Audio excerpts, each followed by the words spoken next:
નમસ્કાર વિદ્યાર્થી મિત્રો, all in one study digital YouTube ચેનલમાં દરેક વિદ્યાર્થી મિત્રોનું હાર્દિક સ્વાગત છે.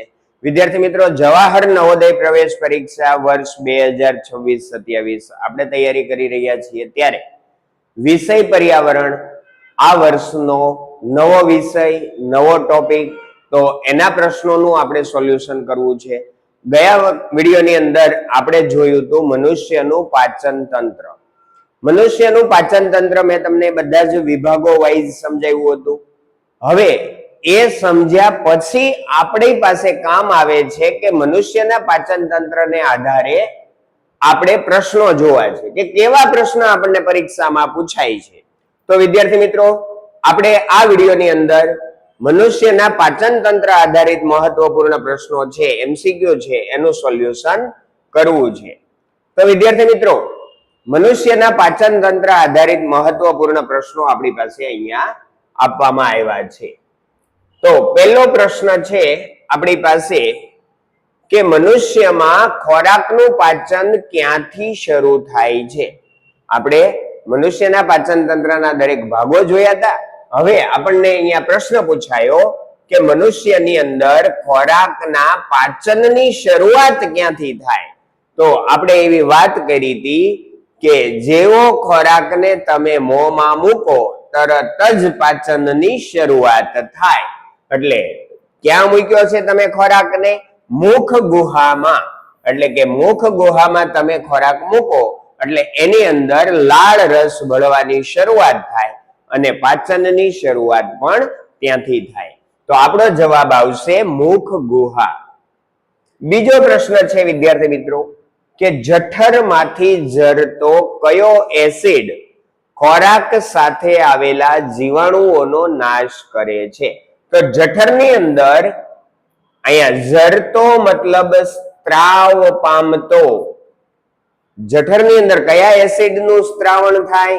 કયો એસિડ સ્ત્રાવ પામે? તો આપણે જોયું હતું સલ્ફ્યુરિક એસિડ ના, નાઇટ્રિક એસિડ ના, એસિટિક એસિડ ના. આપણને ખબર હતી કે હાઇડ્રોક્લોરિક એસિડ આ જે છે એ આપણા જઠરની અંદર જે ખોરાક આવે છે એ ખોરાકની અંદર રહેલા સૂક્ષ્મ જીવો છે વધારાના, એનો નાશ કરવાનું કામ કરે છે. આ ઉપરાંત પણ અહીંયા મેં તમને એવું સમજાવ્યું હતું કે જો જઠરમાંથી વધારે પ્રમાણમાં હાઇડ્રોક્લોરિક એસિડ છે એનો સ્ત્રાવ થાય તો મનુષ્યની અંદર શું થાય? જઠરની અંદર બળતરા થાય, જેને આપણે કહીએ છીએ અપચો થવો, અથવા એને કહીએ છીએ આપણી દેશી ભાષામાં એસિડિટી. બરાબર છે? આ ટોપિક મેં ત્યારે સમજાવ્યો હતો. ધ્યાન આપજો. માનવ શરીરની સૌથી મોટી ગ્રંથિ કઈ છે? તો માનવ શરીરની અંદર જો સૌથી મોટી કોઈ ગ્રંથિ હોય તો સ્વાદુપિંડ, યકૃત, લાળ ગ્રંથિ અને થાઇરોઇડ માંથી યકૃત સૌથી મોટી ગ્રંથિ છે. બરાબર છે વિદ્યાર્થી મિત્રો? એમસીક્યુ બરાબર સમજતા જજો. નવો પ્રશ્ન આપણી પાસે એવો આવે છે કે યકૃતમાં ઉત્પન્ન થતો પિત્તરસ, યકૃતમાંથી કયા રસનું સ્ત્રાવણ થાય? તો કે પિત્તરસ. યકૃતમાંથી પિત્તરસ ઉત્પન્ન થાય અને આ પિત્તરસ છે એ કયા અંગમાં સંગ્રહિત થાય છે? તો આપણે ત્યારે સમજાવ્યું હતું કે સ્વાદુપિંડમાંથી સ્વાદુરસ ઉત્પન્ન થતો હોય તો પિત્તાશયમાંથી પિત્તરસ, એટલે આપણને ખબર પડી જવાબ કે પિત્તાશયની અંદર આ જે પિત્તરસ છે એનો સંગ્રહ થાય છે. યકૃતમાં જે ઉત્પન્ન થતો પિત્તરસ છે એ ક્યાં સંગ્રહ પામે છે? તો કે પિત્તાશયની અંદર એનું સંગ્રહ થાય છે, ભેગો થાય છે. વિદ્યાર્થી મિત્રો, આગળ વધીએ. કેટલાક પ્રશ્નો આજના આ વિડીયોની અંદર માત્ર મનુષ્યના પાચન તંત્ર આપણે ભણ્યા હતા આગળના વિડીયોમાં, એટલે માત્ર અને માત્ર પાચન તંત્રના જ બધા પ્રશ્નો લેવામાં આવ્યા છે. વિદ્યાર્થી મિત્રો, બધું ભેગું કરીએ ને તો આપણને સમજવામાં થોડીક મુશ્કેલી પડે.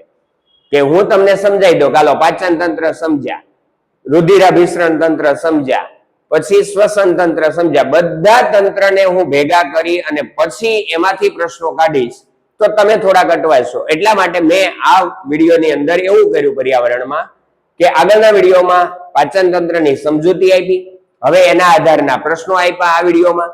હવે પછી આવશે તો કે ભાઈ આપણે શ્વસન તંત્રની સમજૂતી લઈશું અને શ્વસન તંત્રને આધારે પ્રશ્નો પૂછશું. રુધિરાભિસરણ તંત્રનો વિડીયો લઈશું અને રુધિરાભિસરણ તંત્રના પ્રશ્નો લેવા છે. આ રીતે આપણે ક્રમ વાઇઝ આગળ વધવું છે. નવો પ્રશ્ન આપણી પાસે આવે છે પાચન તંત્ર આધારિત કે ખોરાકનું સંપૂર્ણ પાચન તંત્રના કયા ભાગમાં થાય? તો આપણને એવું ખબર હતી કે ખોરાક મોંમાંથી અન્નનળીમાં જાય, અન્નનળીમાંથી જઠરમાં જાય, જઠરમાંથી નાના આંતરડામાં જાય, નાના આંતરડામાં પાચન થયા પછી વધેલો ખોરાક મોટા આંતરડામાં જાય.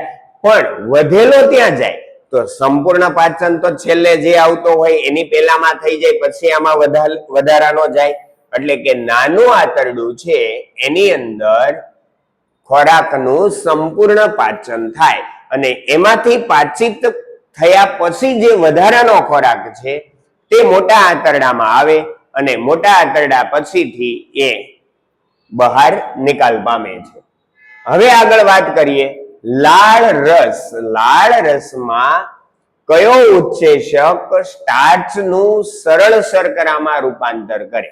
હવે મોંની અંદર જે લાળ રસ હતું એમાં સ્ટાર્ચનું પાચન થઈ અને શર્કરા બનતી હતી અને એટલે જ રોટલીના ટુકડાને આપણે જો વધારે સમય ચાવીએ તો આપણને વધારે મીઠો લાગે છે. કેમ? એમાં લાળ ભળે અને લાળ ભળે એટલે એ સ્ટાર્ચનું શર્કરામાં રૂપાંતર કરે. શર્કરા એટલે સુગર. તો આપણને એટલી ખબર છે કે એનું કોણ રૂપાંતર કરે છે? તો એનું રૂપાંતર કરે છે લાળમાં રહેલો ટાઇલિન એટલે કે એમાઇલેઝ ઉત્સેચક. આનું બીજું નામ આપણે આવ્યું હતું ટાઇલિન. વિદ્યાર્થી મિત્રો યાદ રાખજો, આવા પ્રશ્ન છે એમાં તમને અહીંયા વિકલ્પની અંદર ટાઇલિન મૂકી દીધો હોય તો તમે અટવાઈ જશો. એટલે આપણે ખાસ સમજવાનું છે કે એમાઇલેઝ ઉત્સેચક છે એ શું કરે? સ્ટાર્ચનું શર્કરામાં રૂપાંતરણ કરે. નવો પ્રશ્ન આવે છે કે પચ્યા વગરનો, અહીંયા મેં સમજાવ્યું હતું કે પચ્યા વગરનો એટલે કે પાચન થયા વગરનો જે ખોરાક છે એમાંથી પાણીનું શોષણ થાય. કયા અંગમાં થાય?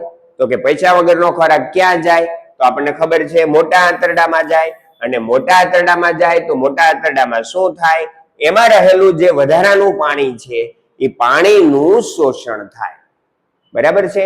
વધારાનું જે પાણી હતું એ એમાંથી શોષાઈ જાય. હવે પ્રશ્ન આવે છે કે પ્રોટીનના પાચનની શરૂઆત પાચન માર્ગના કયા અંગમાં થાય છે?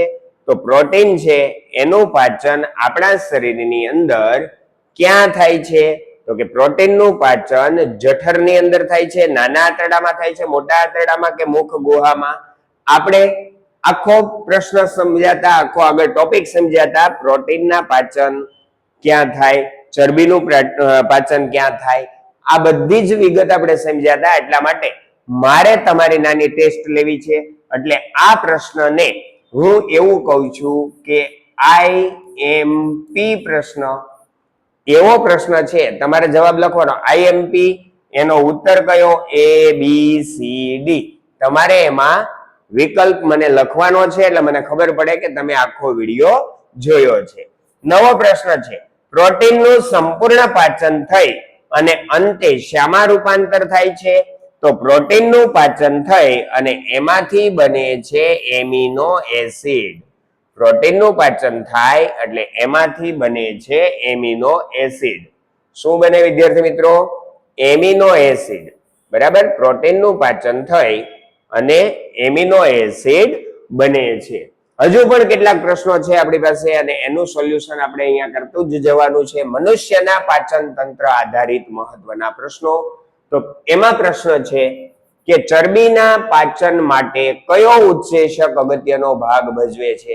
તો કે ચરબીનું પાચન થવું હોય તો ચરબીના પાચન માટે આપણી પાસે ઉત્સેચક હતો લાઇપેઝ. શું છે? લાઇપેઝ ઉત્સેચક.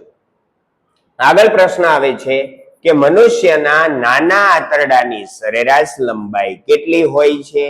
તો વિદ્યાર્થી મિત્રો આપણે અહીંયા વાત કરી હતી નાના આંતરડાને, એ પણ સમજાવ્યું હતું કે એને નાનું કેમ કહેવાય, મોટા આંતરડાને મોટું કેમ કહેવાય. તો અહીંયા આપણો ફાઇનલ ઉત્તર મળે છે 6 થી 7 મીટર. વિદ્યાર્થી મિત્રો શું થાય જવાબ? 6 થી 7 મીટર. કોની લંબાઈ? નાના આંતરડાની સરેરાશ લંબાઈ અંદાજે 6 થી 7 મીટર 21 ફૂટ જેટલી હોય છે. નવો પ્રશ્ન છે આપણી પાસે કે નીચેનામાંથી કયા અંગમાં ખોરાકનું પાચન થતું નથી? સમજો બરાબર. પાચન થતું નથી પણ શું થાય છે? તો કે માત્ર વહન થાય છે. પાચન નથી થતું, માત્ર વહન થાય છે, એટલે કે એ ખાલી રસ્તા તરીકે કામ કરે. કોણ? તો કે જઠર આવે? ના, જઠરમાં તો ખોરાક વલોવાય, લાંબા સમય સુધી એમાં રહે, 3 થી 4 કલાક. નાનું આંતરડું? ના, એ તો બધાનું છેલ્લે પાચન કરી નાખે. અન્નનળી અને મુખ ગુહાની વાત કરીએ તો મુખ ગુહા છે, અન્નનળી છે, આ બે રસ્તાઓ છે. પણ મુખ ગુહાની અંદર એ પાચન થાય. કોનું? તો કે ત્યાં આપણે જોયું તો સ્ટાર્ચનું પાચન થાય, એટલે આ પણ જવાબમાં આવતું નથી. તો આપણી પાસે વધ્યો છે રસ્તો અન્નનળી. અન્નનળીનું કામ શું? માત્ર અને માત્ર મુખમાં જે ખોરાક લીધો છે એને જઠર સુધી પહોંચાડવાનું કામ કોણ કરે છે વિદ્યાર્થી મિત્રો? અન્નનળી. એટલે એ શું કામ કરે છે? માત્ર વહનનું કામ કરે છે. શેનું? વહનનું. એમાં બીજી કોઈ ક્રિયા થતી નથી, માત્ર ખોરાક મુખમાંથી જઠર સુધી જાય એટલે એનો રસ્તો છે, વહન કરવાનું કામ કરે છે. નવો પ્રશ્ન, સ્વાદુપિંડમાંથી કયો ઉત્સેચક પ્રોટીનનું પાચન કરવામાં મદદ કરે છે? સ્વાદુપિંડમાંથી એક એવો ઉત્સેચક ઉત્પન્ન થાય જે પ્રોટીનનું પાચન કરવામાં મદદરૂપ થાય, તો તે છે ટ્રિપ્સિન. યાદ રાખજો, કયો છે? ટ્રિપ્સિન. પ્રોટીનનું પાચન કરવા માટે ટ્રિપ્સિન જે ઉત્સેચક છે એ સ્વાદુપિંડમાંથી ઉત્પન્ન થાય અને આપણને એટલે કે શરીરની અંદર પ્રોટીનનું પાચન કરે છે. વિદ્યાર્થી મિત્રો, આ હતા આપણી પાસે જે પ્રશ્ન એ પાચન તંત્ર આધારિત હતા. નવા વિડીયોની અંદર વિજ્ઞાન એટલે કે પર્યાવરણમાં આપણે મળશું EVS માં, કે જેની અંદર પાચન તંત્રની સમજૂતી પછી આપણે જોવાનું છે શ્વસન તંત્ર, મનુષ્યનું શ્વસન તંત્ર. શ્વસન તંત્ર પછીનો વિડીયો જે આવશે EVS નો, તો એ વિડીયો આવશે શ્વસન તંત્રના પ્રશ્નોનો. એટલે વિદ્યાર્થી મિત્રો, આપણે એક વિડીયો જોઈએ એટલે એની હારે હારે આપણે કમ્બાઈન લિંક કરેલી છે કે એક પછી બીજો, બીજા પછી ત્રીજો, એટલે કન્ટિન્યુ આપણું પર્યાવરણ છે એનું સોલ્યુશન થતું જાય. તો વિદ્યાર્થી મિત્રો, આગળના વિડીયોની અંદર ફરી મળીએ. ત્યાં સુધી દરેક વિદ્યાર્થી મિત્રોને જય શ્રી કૃષ્ણ.